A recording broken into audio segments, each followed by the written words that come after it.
Hey guys, welcome to this live session on Azure. So today in this session, we'll be understanding Microsoft Azure Storage components.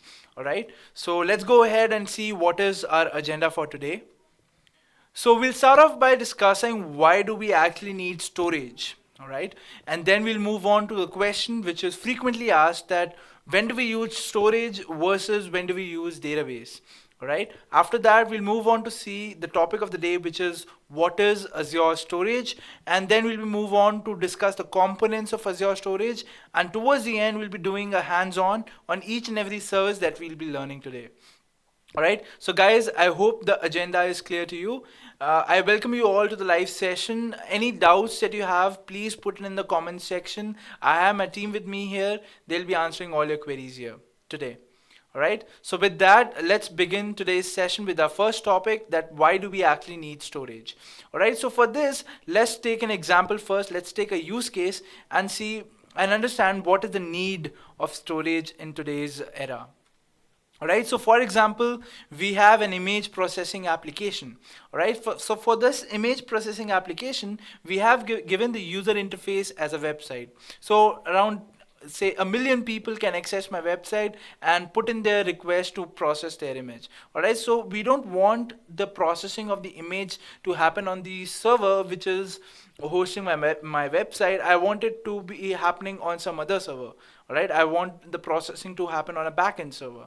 So for that, we have some backend servers. Now, my request for the processing will come in from website servers. So I need a place wherein I'll be storing all the jobs, right? Which can be accessed by the backend server as well.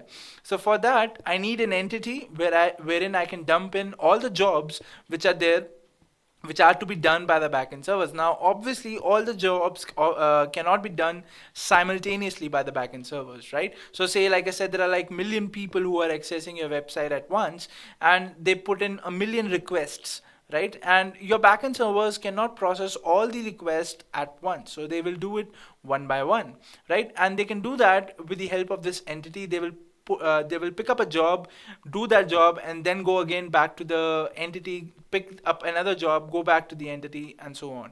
All right. So now, when you have all the jobs in this entity, these jobs have to be distributed equally to the backend servers. Right. Once that is done, once your backend servers process all the images which are there, or process an image which had some operations to be done on it, then the image has to be stored somewhere, right? Because you have to store the end result somewhere. So you will store all the properties like the name, the location of the image, everything on the database. But here comes the change. You cannot store an image on a database. I mean, you can actually do that, but when you look at the data that an image contains, it is all randomized. There is no structure in the data that an image has, or for that matter, any video file has, or any kind of file has, right? So that is the reason we need an entity to actually store this kind of data, so that the processing that is required to query this kind of data, which would have been there in the case when you would have stored your image in a database, right? In that case, a lot of processing is required if you try to query them. So we wanted the processing part to become less, the processing burden to become less, and hence we wanted an entity which can actually store any kind of file, let it be images, let it be video files, etc. Came in storage. So let's discuss the first case wherein we had to store the jobs, right? So when storage came in, now we can actually put in, say, 10,000 jobs per second inside this storage service without any overburden on any of the servers, be it backend servers or be it website servers, right? So the processing time has drastically reduced, and the jobs are now listed in the queue. So a queue is actually a service which is offered by storage, right? So now what backend servers will do is it will take up the job from there and execute it, and once they have executed, the job will be deleted and the next job will be queued.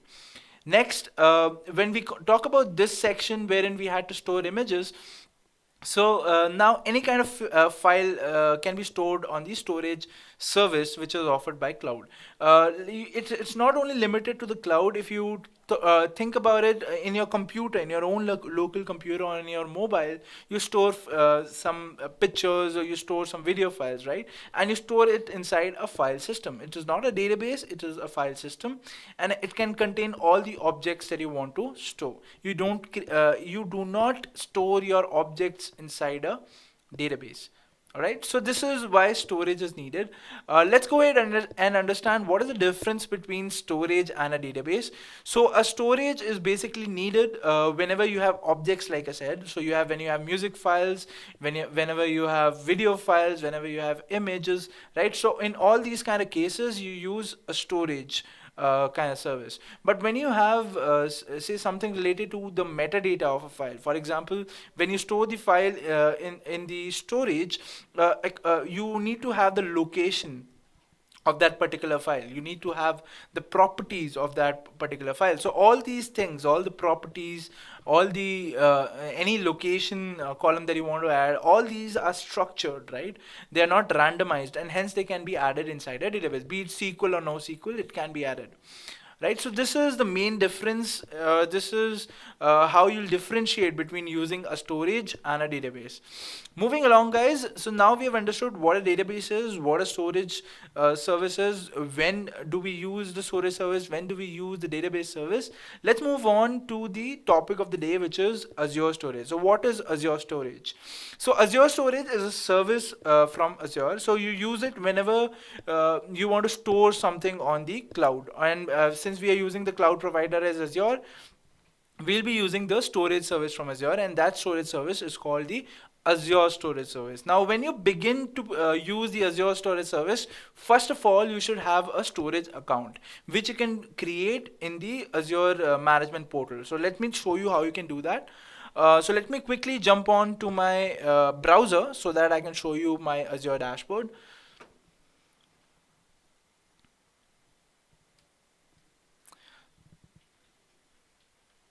So guys, this is how my dashboard actually looks like, right? So as you can see on my dashboard, I have all these services listed. So what I'm interested in today is the storage account. So I'll click on storage accounts.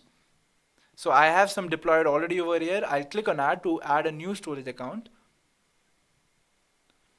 And then I'll have this page. Now, you will enter the name of the storage account here, so that name has to be unique. So let me enter a name, say live demo 232336. All right, so that seems to be available. Then comes the option of account kind. All right, so how do you want that account to be? What would it be, a blob storage or would it be a general purpose? So we don't want to restrict our account to only blob storage. We want a general purpose account. Right, so we'll choose that. And then comes the replication part. How do you want your data to be replicated? Now there are quite a few what should I say, there are quite a few good options that we have here. One is called the locally redundant storage. So when we have the locally redundant storage, what this basically means is, so understand it like this, that there are regions, and inside a region there are zones. So for example, we have the US, and inside US we have cities like Chicago, New York, right? Now say New York and Chicago are two zones and the region is US. All right. So when I say locally redundant storage, what that basically means is that inside a zone, that is in say New York, you have a data center for Azure. In that data center, your storage account has been created. So when you select the option of locally redundant storage, what basically it does is it'll replicate your data inside the data warehouse. It'll replicate the data inside the data center in which you have actually deployed your storage account, so that if one server crashes, you have your storage account in other server in that same particular premise, right? But when we choose zone redundant storage, what that basically means is, so our zone was Chicago or New York, right? So in Chicago, if you have a data center, and in New York, if you have a data center, so whatever is there in the New York data center will be replicated to the Chicago data center as well, so that if one zone goes down, so if the data center in New York goes down, Chicago would be up, and hence your storage account can still be used. Alright, so that is what the meaning of zone redundant storage is. When we talk about geo redundant storage, what we basically mean is you have different regions. So for example, we have the US region and we have the India region. So inside India region, we have different zones, right? So if you select the geo redundant option, we will have the read-write access to both these regions, that is in the US region and the India region as well. So whatever you have deployed in the US region in the Chicago zone will be replicated across India region as well, whatever zones you have deployed in India regions also. All right, so this is what what is the meaning of geo redundant storage. And then we have the read access geo redundant storage, which is a very interesting option wherein you only get the read access of the redundancy. For example, your main server is in New York, right? So it's a zone inside the US region. So if you select read access geo redundant storage, if in India your data will be replicated to India as well, but when a failover happens, that is when your New York server is down and when you are accessing, when you're redirected to the India region, in that case you can only read the data, you cannot write on it. Alright, so it is useful for those applications which only fetch data and there is nothing to write. So in that case, geo-redundant storage would actually be pretty costly for you.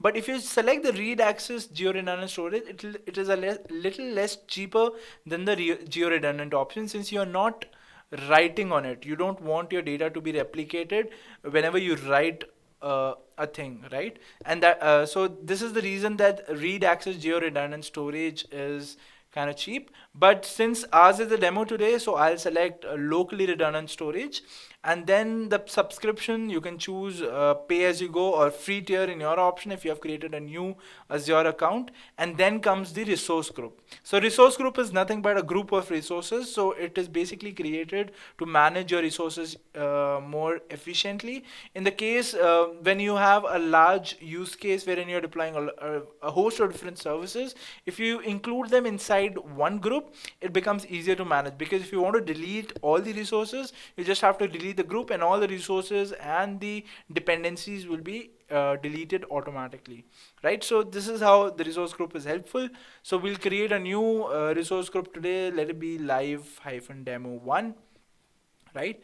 And we'll pin it to dashboard and we'll click on create. So when we pin it to dashboard, it basically has a shortcut on the desktop for Azure. So let me, so while this is being created, let me show you how that dashboard actually looks like. So that dashboard basically gives you all the shortcuts that you want. So this is the dashboard, guys. So you get all the shortcuts that you want to your services, right? So my my storage account is now being created. It is called live demo 2336. So I can quickly access it from here rather than to go to my particular storage account over here and then accessing it. Alright, so while this is being created, guys, this was about Azure Storage. This is how you create a storage account. Let me come back to my slide. So this is what an Azure Storage is. Let's move on to discuss the components of Azure Storage. So right till now we have discussed how you can create a storage account, but inside a storage account you have a host of different services which you can make use according to your use case. Alright, so the first service is called the Blob Service. So what a Blob Service? So Blob Service is nothing but a file system service wherein you can upload any kind of file, right? So for those of you who know about AWS, so AWS has a service called S3, right? So it is exactly like S3.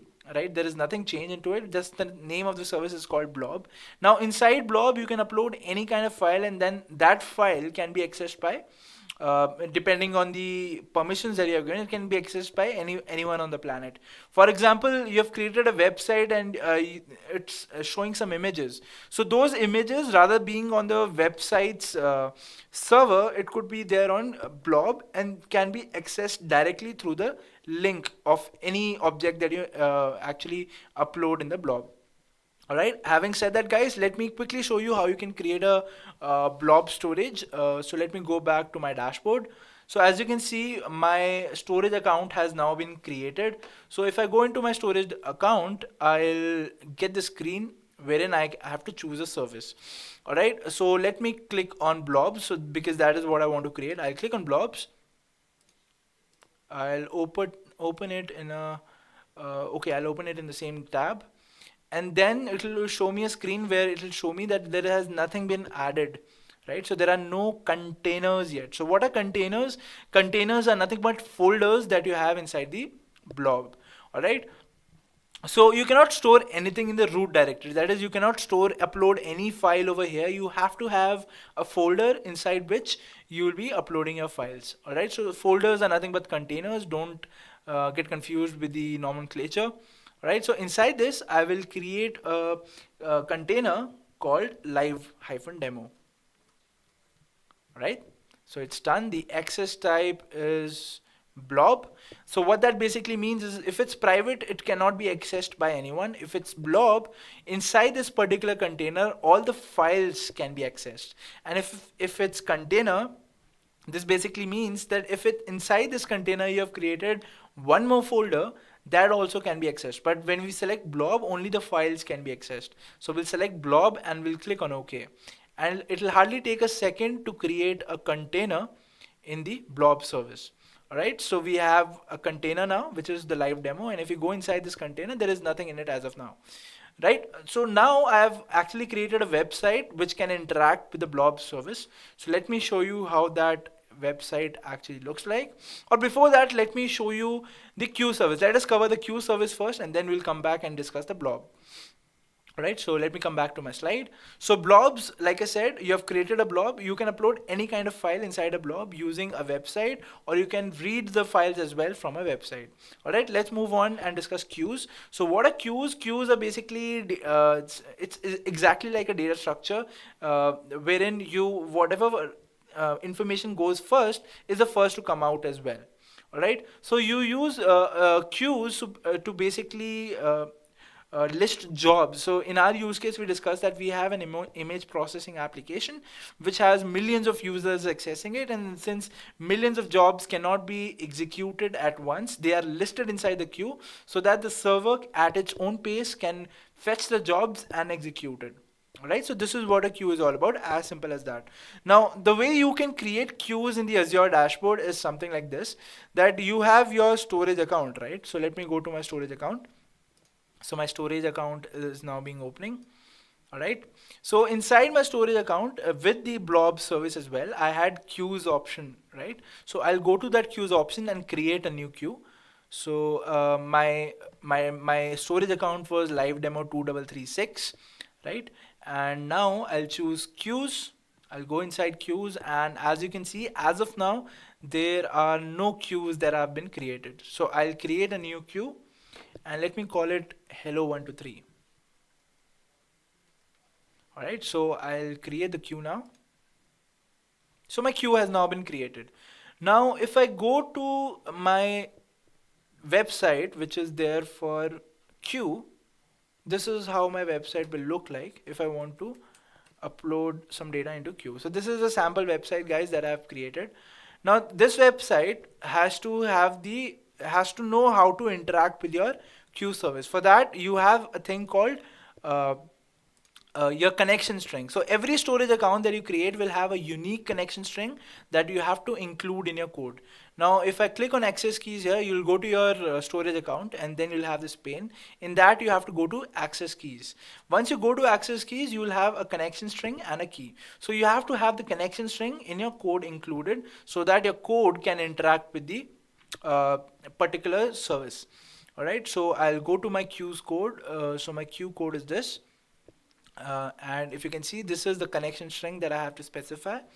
I'll copy paste this connection string over here, and this endpoint has to be removed because it is not required in the connection string. Once you do that, you will save it, and my bucket name, my container, my queue name is hello123. So it has been already specified here. Right now, I'll go back.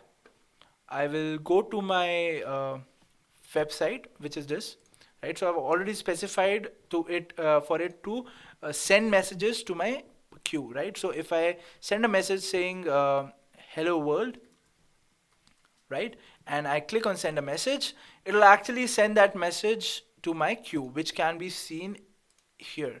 So if I go to my queue, you can see that a message has been added which says hello world. All right, so this is what I just entered. Now if I go on and process this queue, which is I want to receive message now, so I'll have to change this in the PHP as well. So I'll go to my process PHP for my queue. I'll change my connection string so that it can interact with the queue and fetch the messages from over there. Right, I'll change it here. I'll change the endpoint as well. And now my code will be able to interact with my queue that I've just created. Alright, so if I go to process.php, it'll basically fetch the message from that queue and display it here. Alright, so as you can see, the message received is hello world. If I enter any other message, say Edureka is the best, right? I enter this message, I send it to the queue. Alright, and now when I process it, I'll get the same message back. And if you will see over here, guys, I'll just refresh it. Now as you can see, the message has been processed and it has been deleted from the queue. So as and when the message is processed, it is automatically deleted from the queue. Alright, so this is how my queues work. Let me quickly show you how the blobs work. Alright, so let me go to my blobs website. So this is where I'll be uploading a file onto blobs, and again I have to change the connection string again, right? So I'll go to my blob code and change the connection string, which is here. All right, I'll change the connection string to my current storage account, and my container name I've already specified it to be live demo. Right, I created a live demo container. Now if I'll save this code, and if now I choose a file and say I upload the desert file, right? So what it does is it basically renames the name of that file automatically according to system time, so that there's no clash when 2 or 3 files are updated with the same name. All right, so I'll upload this file now. So as of now, as you can see, if we go into our blob, there are no files. Right, if I go inside my blob, which is here, there's no file in it, right? But the moment I upload the file from this particular website, my file will be listed here. So as you can see, my file has been successfully added over here, and now if I go to the particular link of this file, I'll be able to download the file. Right, so my file is now being downloaded, and once it is downloaded, and if I try to open it, it will be the same file that I just uploaded. Right, so if I open it now, you can see this is the file that we uploaded in the blob, and it is now accessible on this particular link by everyone in the world. Alright, so this is how cool blob is. Now I'll be using blob and queues together. Let me show you how. So what I'll basically do now is this image, or this image that I've just uploaded, has also been added to the queue that I created. So let me show you the queue. So if you see the queue, it will list the message that or the file name that we have just uploaded. We'll go into queues. This is my queue, and as you can see, this image has been added to the queue. Now I'll process this image, and the way I'll do it is like this, that the image will be fetched from the queue, and then the link of that image will be gone to, and that image will go into the background of the website. Alright, so for that, first I have to change the code, obviously. So I'll go to my blob process website, right, and I will change the connection string to the one that we are using right now. One second. Right, so this is my connection string. I'll change it to what we are using right now. Right, and then also I have to change the link that will be accessing the file. Right, so this is the link that it is accessing. So the link has changed now because the storage account has changed. Right, so let me select the link for it. So I'll go inside Blobs and I'll go inside the container. So this link is going to, so from this point onwards till this point, that is till the container name, the link will be same, right? So let me copy the link and paste it in my code, and I'll show you what I mean. So if I paste the link here, so the link till live demo will be same, and just the file name has to be fetched, right? So this is this file name I'm fetching from the queue, and what it'll do now is it will fetch the file name from the queue and will change the background of the particular website, right? So if I process the page now, that is process.php, what will happen is it will fetch the file from the queue and it will change the background. Alright, so I updated the desert file, right? So it is showing the desert background now. Now I'll show you how exactly queues are basically used. So say I upload say 3-4 files, right? I upload this flower image, and mind you, the file, the message that we just received would have been deleted from the queue. All right, and I'll just show you whether that is working or not. So I'll upload this flower file. It might take some time because the files are kind of large. All right, so the file will be uploaded. Okay, it gave me an error. Let me upload it again. So I'll choose a file. So sometimes when the size the size of the file is more, it throws you an error, right? You can't do anything about it. So let me upload the file again. So once it is uploaded, guys, I'll be able to see it here, right? So I have like 3 files right now. So it says well done blob date complete, and if I refresh it, I'll be able to see 3 files now. Cool. So if I go to process.php now, it will not list me the previous file that I uploaded, but the recent file that I just uploaded. So let me go to process. And now it will show me the image that I've just uploaded. All right, it will fetch it from the queue, the file name, and then it will show me in the background.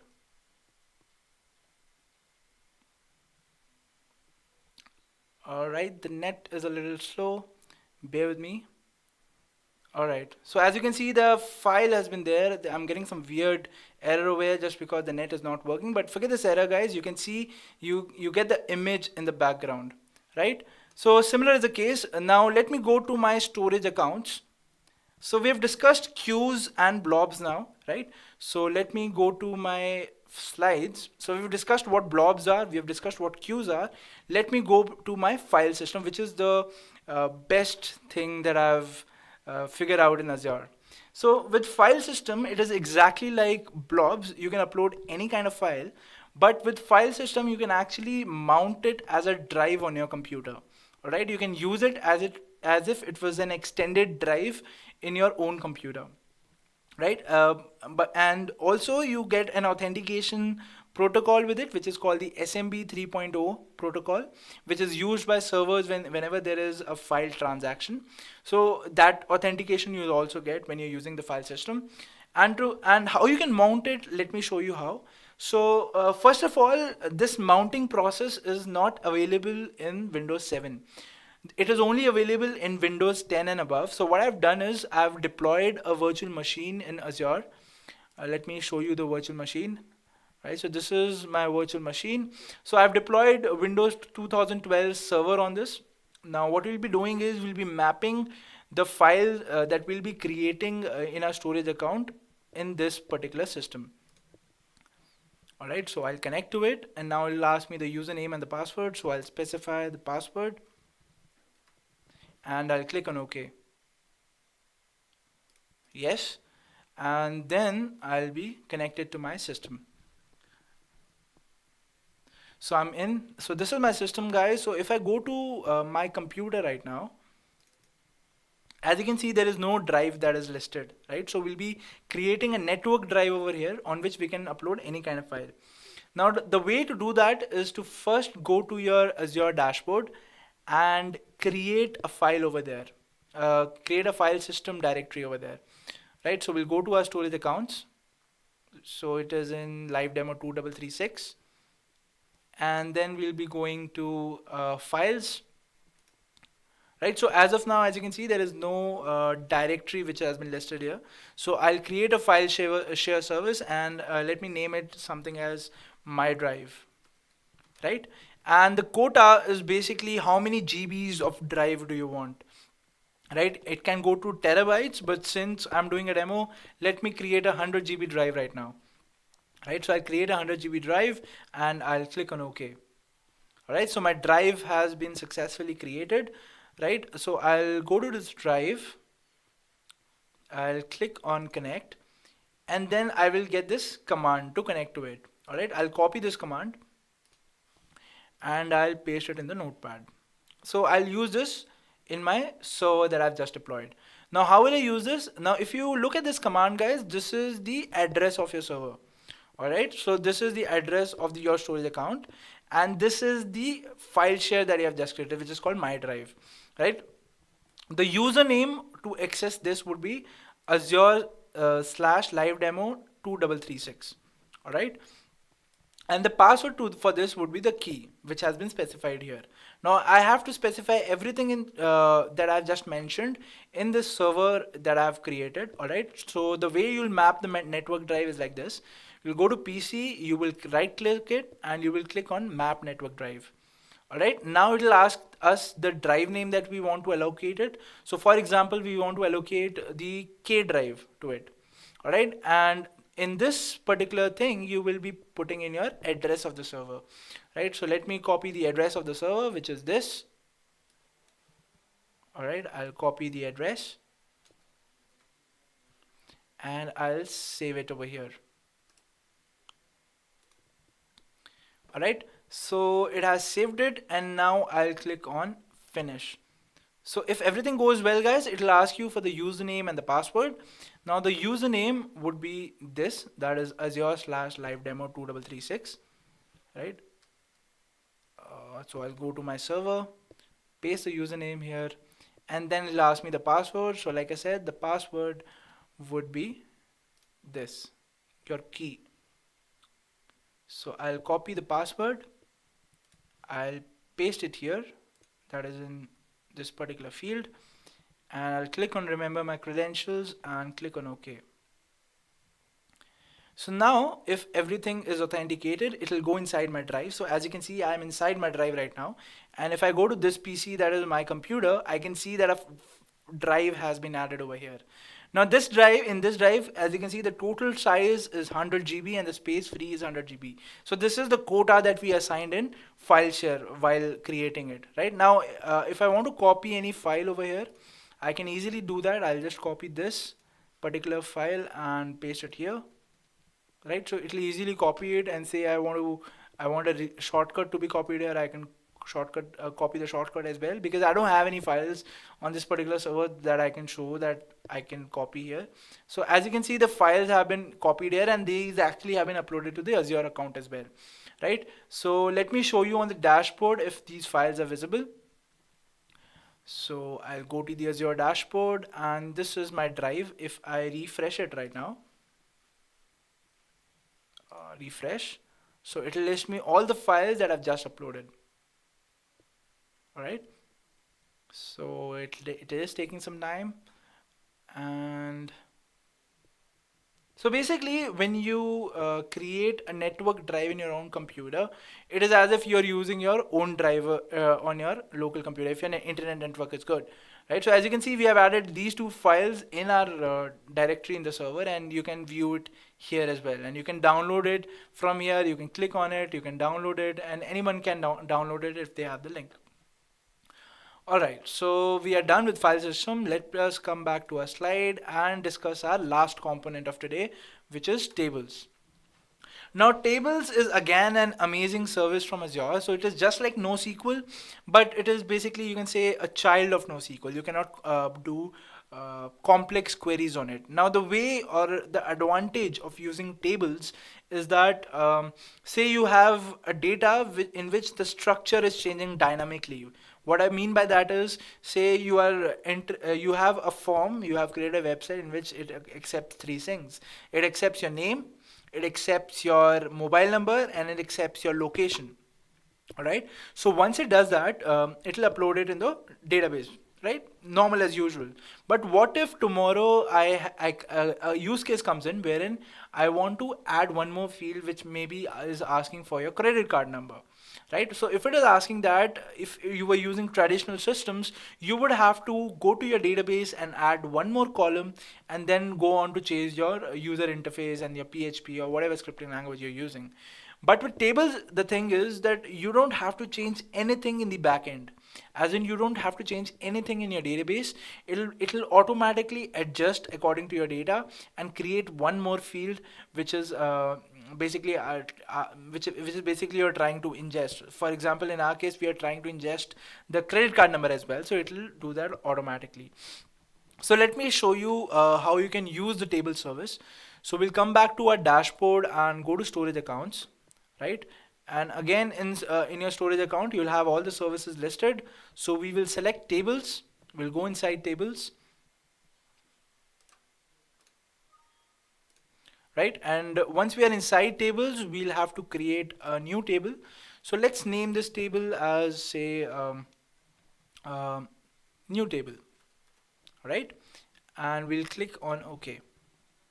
So my table has now been created. All right. Now the way you can upload your data to this table is the same. You just copy the connection string, you call the API, and you can upload your data. But to view the data in the table, you will need your Visual Studio. All right.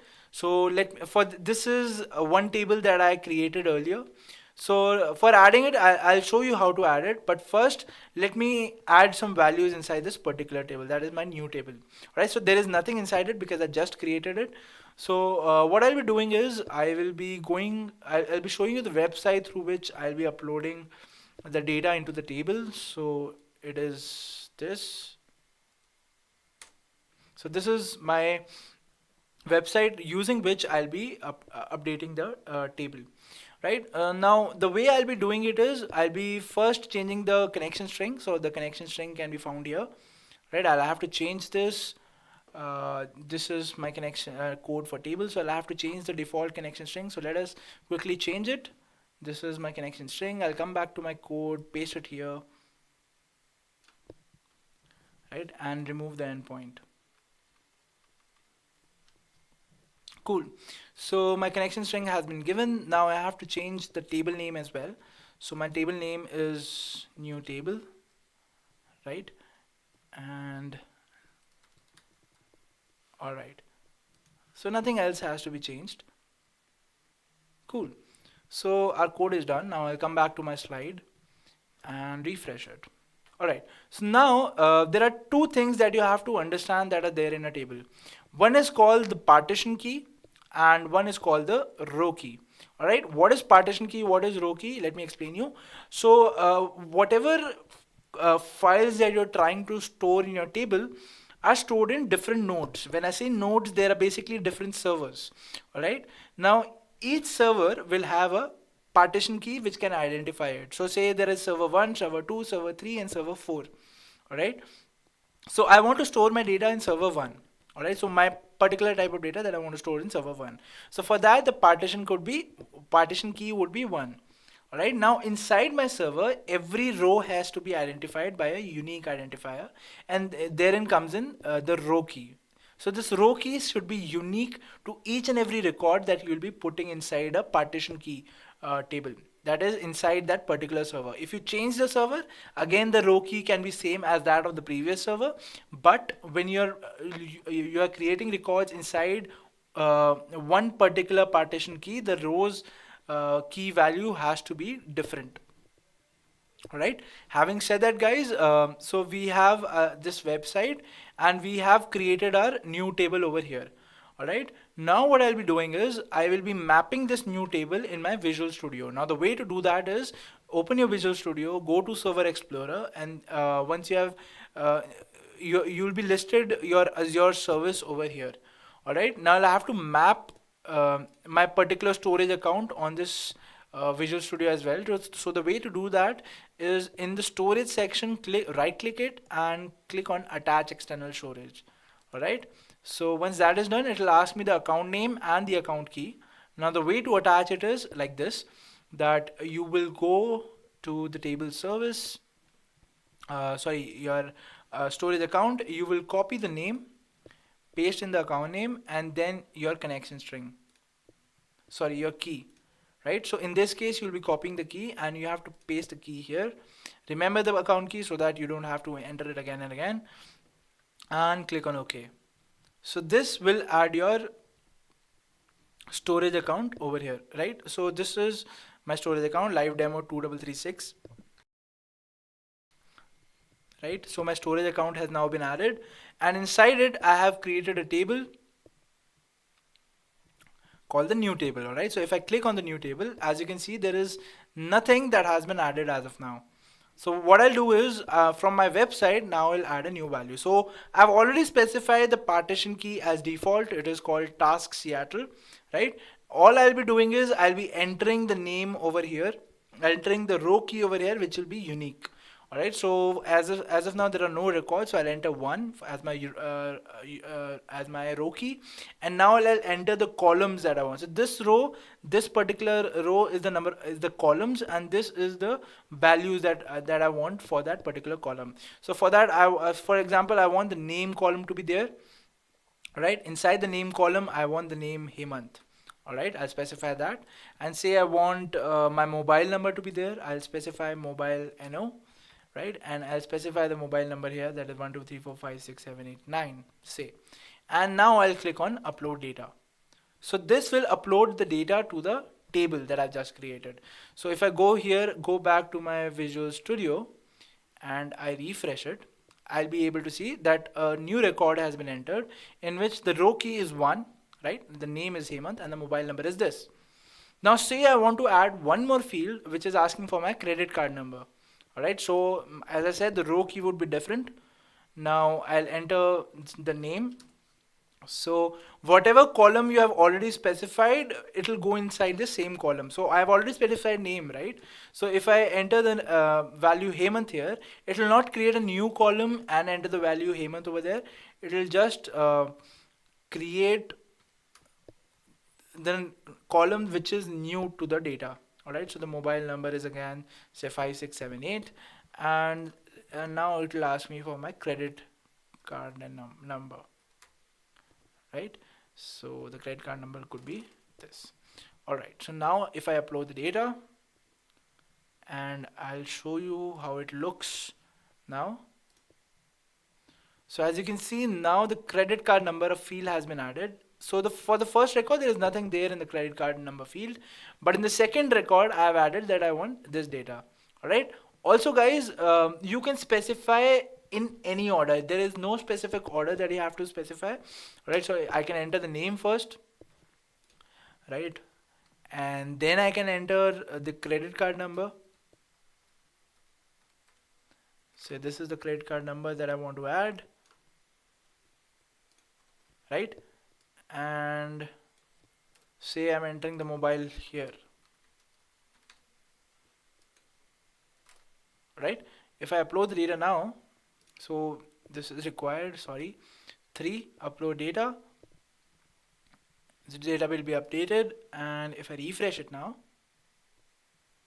you can see that okay, so M capital and M small, you have to be careful of the indentation of the your syntax as well. So whatever column names you're specifying, it is case sensitive. So like you can see, I made a mistake here by specifying a small c, and it created one more column. All right, but as you can see, the name is in the same column now. All right, so what in whatever in whatever sequence you can add your record, that record will be added automatically in its respective column. All right, so this is how tables can be used. All right, guys, so with that, I think we are done with our services. So we discussed what are blobs, we discussed what are queues, we discussed what are file systems, we discussed what are tables, and for each of the service we saw how we can use them in Azure and how we can deploy them as well. Alright guys, so with that, I conclude today's session. Thank you for attending today's session. I hope you learned something new today.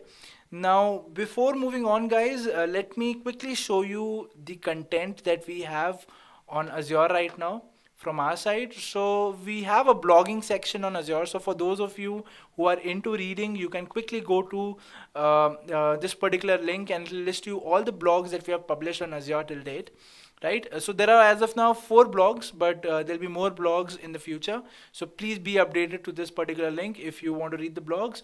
Then we also have a YouTube playlist uh, that we frequently update with new services that are there in Azure.